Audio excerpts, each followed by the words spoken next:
Hello friends, આ છે જયપોલી કેટરર્સનું પ્રખ્યાત મસાલેદાર રજવાડી ઊંધિયું જે ઉત્તરાયણના તહેવાર નિમિત્તે 2000 કિલો પ્લસ બનાવવામાં આવે છે. તો મિત્રો, આ ઊંધિયું બનાવવા માટે અમે મિનરલ પાણીનો ઉપયોગ કરીએ છીએ અને આ ઊંધિયાના વઘારમાં પ્યોર ગુલાબ સિંગ તેલ વાપરીએ છીએ. તો તમારે ચિંતા કરવાની જરૂર નથી.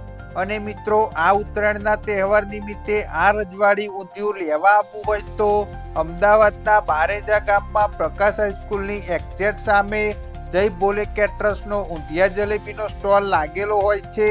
અને અમારી બીજી શાખા બારેજામાં કાલુપુર બેંકની સામે કુમાર શાળાની પાસે જય ભોલે કેટરર્સનું ઊંધિયા જલેબીનું બોર્ડ જોવા મળી જશે. તો પહોંચી જ જજો હો. અને આ વિડીયોમાં લાઈક કરો, કોમેન્ટ કરો અને આ વિડીયોને શેર કરો જે તમારા મિત્રો ઊંધિયું ખાવા માટેના શોખીન હોય.